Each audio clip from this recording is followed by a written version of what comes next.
आज शारदीय नवरात्रि की नवमी है। हिंदू पंचांग में शारदीय नवरात्रि में महानवमी व्रत का विशेष महत्व होता है। महानवमी के दिन मां दुर्गा के मां सिद्धिदात्री स्वरूप की पूजा आराधना की जाती है। इस साल शारदीय नवरात्रि का महानवमी का व्रत आज है। नवरात्रि की महानवमी के दिन व्रत रखकर मां सिद्धिदात्री की विधि विधान से पूजा की जाती है। हिंदू पौराणिक कथाओं के अनुसार इस दिन देवी दुर्गा ने असुरों के राजा महिषासुर का वध करके देवी देवताओं को उनके आतंक से मुक्ति दिलाई थी। उन्होंने महिषासुर मर्दिनी या महिषासुर के संहारक के रूप में भी जाना जाता है। तो आज शारदीय नवरात्रि की नवमी है। हिंदू पंचांग में शारदीय नवरात्रि में महानवमी व्रत का विशेष महत्व होता है। नवमी के दिन मां दुर्गा के मां सिद्धिदात्री स्वरूप की पूजा आराधना की जाती है। इस साल शारदीय नवरात्रि की महानवमी का व्रत आज है। नवरात्रि की महानवमी के दिन व्रत रखकर मां सिद्धिदात्री की विधि विधान से पूजा की जाती है। हिंदू पौराणिक कथाओं के अनुसार इसी दिन देवी दुर्गा ने असुरों के राजा महिषासुर का वध कर देवी देवताओं को उसके आतंक से मुक्ति दिलाई थी। उन्हें महिषासुर मर्दिनी या महिषासुर के नरसंहारक के रूप में भी जाना जाता है। तो पूरे देश में नवरात्रि का त्योहार पूरी धूमधाम से मनाया जा रहा है और इस नवरात्रि के त्योहार पर देश के अलग अलग हिस्सों से हमारे कुछ सहयोगी मेरे साथ जुड़ रहे हैं। लखनऊ से अवनीश कुमार मेरे साथ जुड़ रहे हैं। इसके अलावा हरिद्वार से संजय पुंडीर मेरे साथ जुड़ रहे हैं।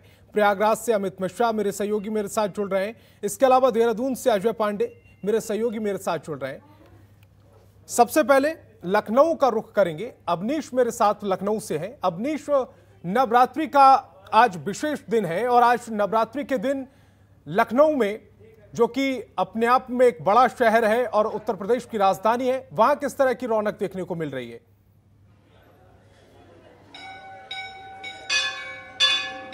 जी बिल्कुल, आपको सबसे पहले दिखाते हैं तस्वीर। ये लखनऊ के छितवापुर मंदिर की तस्वीर है। यहाँ पे माता रानी के दरबार में तमाम भक्तों के आने जाने का सिलसिला शुरू हो चुका है और सभी को कोविड का गाइडलाइन का पालन करवाते हुए ही दर्शन करने दिया जा रहा है। और यहाँ पे मुख्य पुजारी भी मौजूद है और वो पुजारी की मौजूदगी में यहाँ पे सभी भक्त आ रहे हैं, पूजा कर रहे हैं। चूंकि आज नवमी का दिन है तो ऐसे में माना जाता है कि नवमी का विशेष महत्व होता है। इस दिन तमाम जो पूजा पाठ है वो विधि विधान से होते हैं। सभी के घर में जो कलश स्थापना जो लोग करते हैं उनके लिए भी ये विशेष दिन होता है। तो ऐसे में माना जाता है कि छितवापुर की मंदिर की अपनी एक मान्यता है और इस मान्यता है कि इसमें तमाम जो श्रद्धालु आते हैं वो अपनी कोई न कोई मन्नत लेकर आते हैं, उस मन्नत को पूरा करते हैं और पूरे जो है पूरी तरीके से किस तरीके से पूरे विधि विधान से जो पूजा होता है उसके बारे में भी बताया जाता है। तो आज सुबह से ही श्रद्धालुओं के पहुंचने का सिलसिला यहाँ पे शुरू है और तमाम जो श्रद्धालु हैं वह यहाँ पे आ रहे हैं और एक एक करके आ रहे हैं और यहाँ पे पूजा पाठ कर रहे हैं। तो साफ है कि किसी भी तरीके से जो नवमी का त्योहार है वो मनाया जा रहा है और तमाम जो मंदिर है वहाँ पे सुबह से ही तैयारियां पूरी कर दी गई थी और इसी को लेकर जो पूजा पाठ है वो कर दिया गया था और पूरी जो एक तस्वीर होती है उसको दिखाया जा रहा है। तो आज आप मुख्य पुजारी हैं यहाँ के और आज नवमी का पूजा हो रहा है, तो किस विधि विधान के साथ ये पूजा किया जाता है? विधि विधान के लिए इसके लिए ये होता है जाकर के नवरात्र के दिन भंडारा होता है। भंडारे के अलावा यहाँ हवन होता है। हवन के अलावा कन्या खिलाई जाती हैं और इसके अलावा दोपहर बाद माता जी का भोग लगाया। भोग लगाने के बाद जाकर के इसको वितरित किया जाता है। लोग अपने अपने घरों में कलश की स्थापना करते हैं, तो ऐसे में किस तरीके से उनको भी पूजा करना चाहिए? वो अपने घरों में पूजा उनको करनी चाहिए, जहाँ तक हो सके भीड़ भाव के मतलब उनको बढ़ाना चाहिए जाकर के।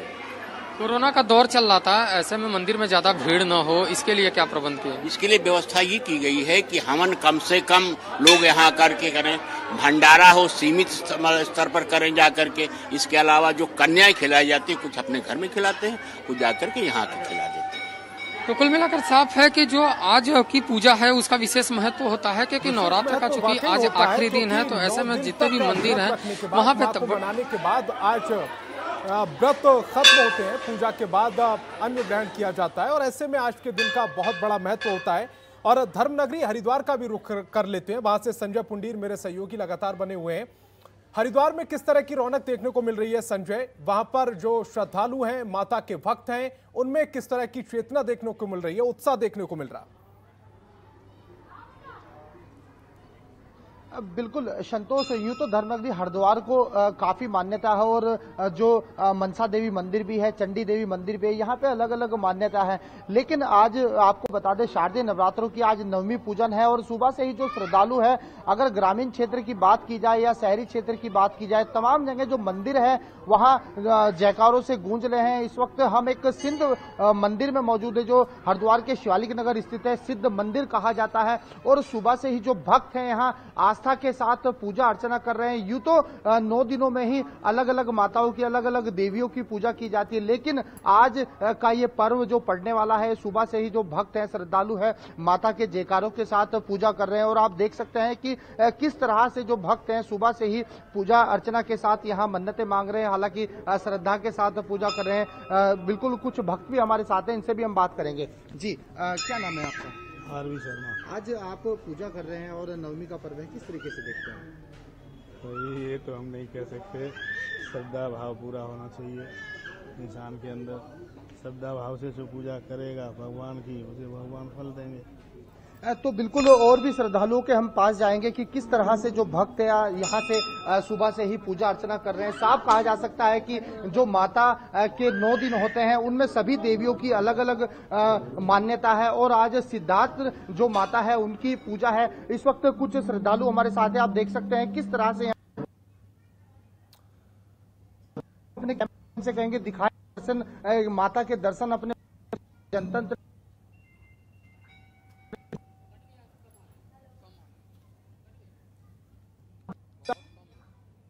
संजय, आपके पास दोबारा से आएंगे, सिग्नल ब्रेक हो रहे हैं, आपसे दोबारा से संपर्क साधने की कोशिश करेंगे। आपकी आवाज और आपकी तस्वीरें दर्शकों तक सीधे तौर पर नहीं पहुंच पा रही हैं, लेकिन देहरादून से अजय पांडे मेरे सहयोगी लगातार बने हुए हैं। अजय, देहरादून उत्तराखंड की राजधानी है और देहरादून में भी श्रद्धालुओं के मन में आज के दिन की एक विशेष महत्व होता है और एक खास तौर पर देहरादून में एक खास तरह से इस पर्व को मनाया जाता है। देहरादून में श्रद्धालुओं के मन को भांपिए और ये भी बताइए कि इस समय त्योहार को लेकर कितना उत्साह है वहां के लोगों में।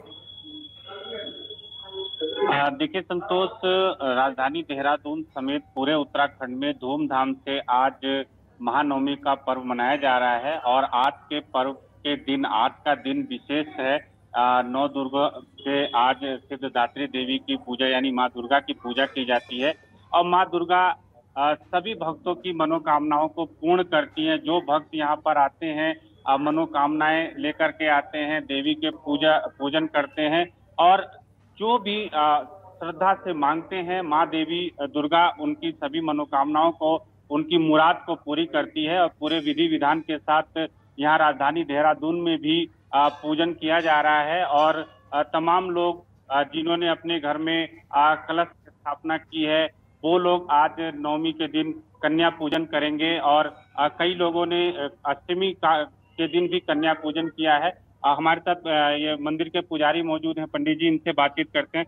पंडित जी, तमाम लोग अष्टमी पूजन करते हैं, तमाम लोग नवमी पूजन करते हैं, कन्या पूजन का क्या महत्व है और आज के दिन किस तरह से विधि विधान के साथ पूजन की जाती है? ये शारदीय नवरात्रे हैं और शारदीय नवरात्रा जो घट स्थापना बड़े हर्षोल्लास से लोग कराते हैं। चैत्र नवरात्रा में भी 6 महीने के अंदर चैत्र नवरात्रा भी आता है। दोनों को लोग भक्तिभाव से, श्रद्धा से, मंदिर में भी हम घट स्थापना करते हैं और पाठ करते हैं ब्रह्म मुहूर्त में। तो अष्टमी ये लोकाचार है पहले से कि कोई लोग अष्टमी पूजते हैं, कोई नवमी पूजते हैं, कोई दशहरे के दिन भी कन्याओं को जमाते हैं। ये अपना परंपरा पहले से ही अपने अपने रीति रिवाज कुल खानदान से जो लोग उनके बड़े करते आए हैं। इसी प्रकार से 8 कोई माँ गौरी के रूप में 8 कन्याओं को पूजता है और भैरव को पूजता है लड़की के रूप में, और कोई नवमी के दिन सिद्धदात्री माँ का पूजन करते हैं कि सभी प्रकार के सिद्धियों को देने वाली, संपन्नता करने वाली। और मेरा मानना है कि नवमी, जब नवरात्रि कहते हैं तो नवमी के दिन पूजा करने से पूर्णता आती है। आज नवमी है और कब तक नवमी का पर्व रहेगा और किस तरह से विधि विधान के साथ पूजन किया जाता है? नौ ऐसा है कि इस नवरात्रे में तृतीया और चतुर्थी तिथि जो कि एक ही दिन पड़ी, जिससे एक नवरात्रा घट गया था। उसके बाद पंचमी के बाद, चतुर्थी के बाद पंचमी, षष्टमी और ये जो जितने भी नवरात्रे हैं वो सुबह से शाम पूरे दिन जा रहे हैं। कई लोग पूछने आते हैं कि आज कौन सा है, लेकिन उसमें संकोच वाली बात नहीं है कि सभी नवरात्रे पूरी तरह जा रहे हैं। जैसे सूर्योदय से सूर्यास्त तक जो उसका पूर्णता होती है, बिल्कुल उस अजय प्रकार पांडे, से जा रहे हैं। जैसा कल पंडित जी ने दशहरा है, बताया है कि सूर्योदय से दशहरा का और पर्व भी लोग सूर्य हर्षोल्लास अस्त से तक मनाएंगे।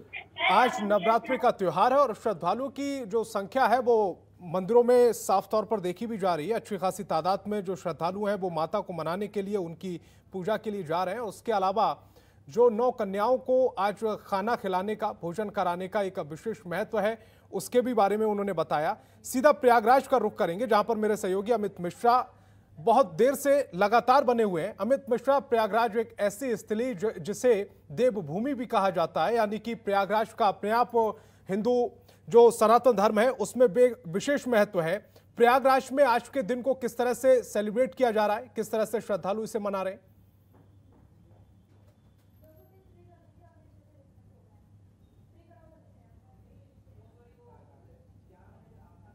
मेला प्रयागराज में लगता है और बात करें तो चाहे जो भी त्योहार हो उसको खास तौर पे मनाया जाता है। तो अगर बात करें प्रयागराज में जगह जगह दुर्गा पूजा पंडाल लगाए गए हैं। हालांकि कोरोना चल रहा था, इसके बावजूद भी सरकार के दिशा निर्देश के बाद, जो दिशा निर्देश दिए गए थे उसके बाद यहाँ पे दुर्गा पूजा पंडाल लगाए गए हैं। हम एक पंडाल के बाहर ही मौजूद है। पीछे आप तस्वीर देख रहे होंगे किस तरीके से आरती की जा रही है। और आज बात करें तो आज महानवमी है। महानवमी की बात करें तो महानवमी खास दिन माना जाता है आज, क्योंकि 9 दिन लगातार जो पूजा अर्चना होती है, माँ दुर्गा के अलग अलग स्वरूपों की पूजा की जाती है। उसी तरीके से आज सिद्धदात्री माँ के स्वरूप की पूजा की जाएगी और विधि विधान से पूजा अर्चना करने के बाद हवन होगा। जो कन्याएं हैं उनको कन्या भोजन कराया जाएगा, क्योंकि कन्याओं की बात करें तो नवरात्र में कन्या को भोजन कराना सबसे महत्वपूर्ण कहते माना जाता है। क्योंकि छोटी छोटी जो कन्याएं होती है उनके स्वरूप में लोग मानते हैं कि माँ दुर्गा का ही रूप होती है, इसलिए उनका पूजा अर्चना होता है, उनके पांव पखारे जाते हैं, उनको भोजन कराया जाता है। इसी तरीके से विधि विधान से हवन किया जाएगा। और बात करें तो घरों में लोगों ने 9 दिन माँ को स्थापित किया हुआ था। आज हवन करेंगे और कल उसके बाद क्या कहते हैं दशहरा होगा, तो कल उनका विदाई भी होगा। तो पूरी तरीके से आज बात किया जाए तो घरों में भी लेकर के तैयारी जो है चल रही है। लोग शुभ मुहूर्त का इंतजार कर रहे हैं। जैसे शुभ मुहूर्त स्टार्ट होगा लोग हवन पूजन करेंगे, कन्या पूजन करेंगे। और लगातार अगर प्रयागराज की बात करें तो प्रयागराज में संगम में भी लोग आस्था की डुबकी लगा रहे हैं। आस्था की डुबकी लगाने के बाद घरों में जाएंगे, पंडालों में जाएंगे, पूजा अर्चना करेंगे। जी सर। अमित, प्रयागराज का एक कल्चर रहा है, एक संस्कृति रही है कि वहां पर आज के दिन भंडारे का आयोजन जगह जगह होता है। इस बार चूंकि कोरोना काल चल रहा है, ऐसे में क्या भंडारों की व्यवस्था इस बार भी की गई है? और अगर नहीं की गई है तो कितना प्रभाव पड़ रहा है लोगों पर इसका? जी बिल्कुल संतोष, बता दें कोरोना का तो असर है। कोरोना का असर देखने को इसलिए मिल रहा है क्योंकि जगह जगह जो पंडाल लगते थे इस बार पंडालों को सीमित किया गया है। कई मोहल्लों को बना करके एक जगह पंडाल बनाए गए हैं। लेकिन प्रसाद की बात करें, क्योंकि माता की पूजा हो रही है तो ऐसे में प्रसाद बंटना तो तय है। प्रसाद बांटे जाएंगे, प्रसाद के लिए तैयारी भी चल रही है। जिस पंडाल में हम मौजूद है यहाँ भी प्रसाद एक तरफ बन रहा है। प्रसाद क्योंकि माता का हवन होने के बाद आज से जो होगा कलश स्थापना जो है वो पूरी हो जाएगी। आज महानवमी है तो ऐसे में प्रसाद जो है वितरित करने के लिए भंडारे की व्यवस्था की गई है, लेकिन सीमित दायरे में किया गया है। भक्तों से अनुरोध है कि यहाँ पर कोई बैठ करके खिलाने की व्यवस्था नहीं है। उनको प्रसाद पैकेट में दिया जाएगा, वो प्रसाद लेकर के अपने घरों में जाकर के प्रसाद ग्रहण करेंगे। कोरोना गाइडलाइन का पालन करते हुए पूरा त्योहार मनाया जा रहा है। अजय पांडे देहरादून से हमारे साथ बने हुए हैं। अजय पांडे का रुख करेंगे। अजय, प्रयागराज में जैसा अमित बता रहे हैं कि वहां पर कोरोना गाइडलाइन का पालन करते हुए त्योहार मनाया जा रहा है, भंडारे का भी आयोजन हो रहा है, प्रसाद भी जहां पर बंट रहे हैं वहां पर भी कोरोना गाइडलाइन का पालन किया जा रहा है। देहरादून की क्या स्थिति है? देखिए संतोष, राजधानी देहरादून में जो लोग यहाँ पर दर्शन करने आ रहे हैं, पूजन करने आ रहे हैं, वो कोरोना गाइडलाइन के तहत ही आ रहे हैं। और जिस तरह से भीड़ आमतौर पर हर साल होती है उतनी भीड़ मंदिरों में नहीं है। हालांकि आस्था के साथ जो लोग आ रहे हैं और लोगों की आस्था पर किसी बीमारी का या किसी महामारी का कोई फर्क नहीं पड़ता है, लेकिन इसके बावजूद भारी तादाद में लोग आना चाहते हैं, मंदिरों में आ रहे हैं। और उनको व्यवस्थित तरीके से मंदिर में प्रवेश कराया जा रहा है। ये बताया जा रहा है, सबको दोबारा समझाया जा रहा है बार बार कि वो लोग यहाँ पर आए तो थोड़ी दूरी बना करके रहें और एक दूसरे के साथ दूरी बना करके जब रहेंगे, पूजन करेंगे। और कोरोना गाइडलाइन का पूरी तरह से पालन कराया जा रहा है देहरादून में। चंडीगढ़ से ओपी शर्मा मेरे सहयोगी जुड़ गए हैं। ओपी शर्मा, चंडीगढ़ में आज नवरात्रि के त्योहार को किस तरह से सेलिब्रेट किया जा रहा है?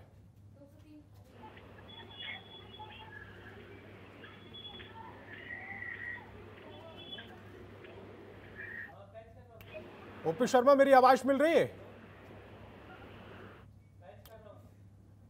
ओपी शर्मा से दोबारा उनके पास चलेंगे, लेकिन अवनीश लखनऊ से लगातार हमारे साथ बने हुए हैं।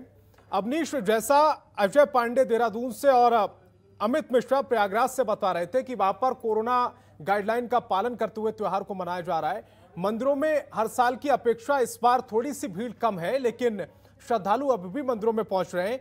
लखनऊ में क्या कोरोना गाइडलाइन का पालन करते हुए श्रद्धालु पहुंच रहे हैं, और अगर वहां पर पालन कराया जा रहा है तो किस तरह से कराया जा रहा है?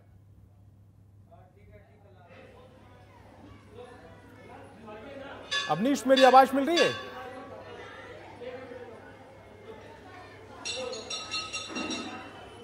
अवनीश से भी संपर्क हमारा टूट गया है, लेकिन अमित मिश्रा लगातार हमारे साथ बने हुए हैं और हरिद्वार से संजय पुंडीर हमारे साथ बने हुए हैं। संजय का रुख करें उससे पहले अमित मिश्रा जो प्रयागराज से हमारे संवाददाता बने हुए हैं।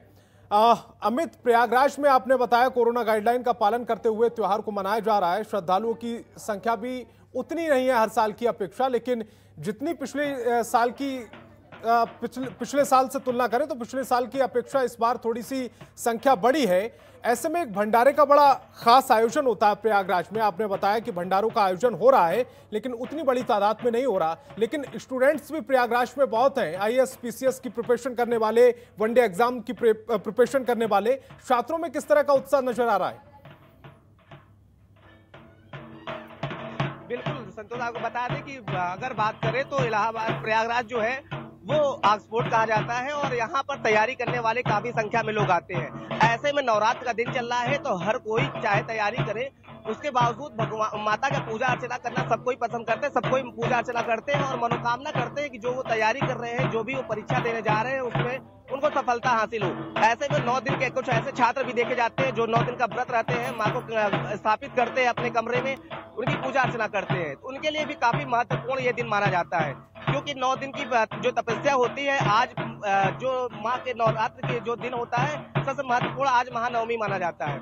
ऐसे में छात्रों के अंदर भी काफी उत्साह देखने को मिल रहा है। कई ऐसे छात्र भी देखे गए हैं जो तैयारी के दौरान माँ के 9 दिन का व्रत रहते हैं, उनके तैयारी पे इसका कोई फर्क नहीं पड़ता। वो 9 दिन का समय निकाल करके माता की विधि विधान से जिस तरीके से घरेलू लोग तैयारी पर फर्क नहीं पड़ता अमित मिश्रा, क्योंकि अगर प्रयागराज के कल्चर की बात की जाए, प्रयागराज में धार्मिक जो कल्चर है वो उसको मान्यता दी जाती है और इसीलिए छात्र भी उसी कल्चर में रंगे हुए नजर आते हैं। अजय पांडे देहरादून से मेरे सहयोगी लगातार बने हुए हैं। अजय, देहरादून में भंडारों का आयोजन होता है आमतौर पर, क्या इस बार भी, हालांकि कोरोना काल चल रहा है और सरकार की तरफ से कोरोना गाइडलाइन का पालन करने की भी अपील की जा रही है, ऐसे में क्या भंडारों का आयोजन हो रहा है देहरादून में?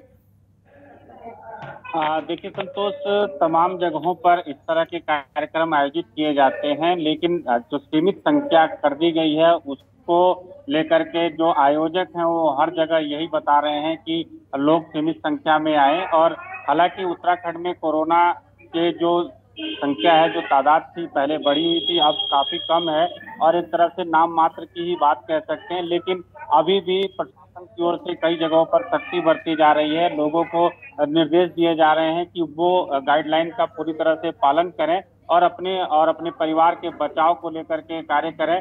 तो यही वजह है कि जो मंदिर हैं वो इस तरह के आयोजन कर तो रहे हैं, लेकिन जो संख्या है वो उतनी नहीं पहुंच पा रही है। हालांकि जो आस्था की बात, जैसे कि हम बार बार कह रहे हैं, उत्तराखंड देवभूमि है और यहाँ पर किसी को रोकना बहुत मुश्किल है। भारी तादाद में लोग आना चाहते हैं, आ भी रहे हैं मंदिरों में, लेकिन सभी मंदिरों में इस तरह की व्यवस्थाएं की गई हैं कि लोगों को सोशल डिस्टेंसिंग का पालन करना है। देहरादून के लोग समझदार भी हैं, अब वो आस्था में विश्वास जरूर रखते हैं, लेकिन समझदार भी है। वो ये भी समझ रहे हैं कि कोरोना अपने पीक से अभी हटा है और तीसरी लहर की आशंका जताई जा रही है। ऐसे में कोई भी लापरवाही सबकी जान को खतरे में डाल सकती है और ये समाज के लिए अच्छा नहीं है। इसीलिए पूरी एहतियात के साथ इस खास पर्व को मनाया जा रहा है। अजय पांडे, आप हमारे साथ जुड़े, आपका बहुत बहुत शुक्रिया। लखनऊ से अवनीश हमारे साथ जुड़े थे, अवनीश आपका भी शुक्रिया। हरिद्वार से संजय पुंडीर हमारे साथ जुड़े थे, प्रयागराज से अमित मिश्रा हमारे साथ जुड़े थे और चंडीगढ़ से ओपी शर्मा हमारे साथ जुड़े थे। मेरे सभी सहयोगी का बहुत बहुत शुक्रिया। खबरों के निष्पक्ष विश्लेषण के लिए सब्सक्राइब करें Janatantra TV and press the bell icon. Never miss any update.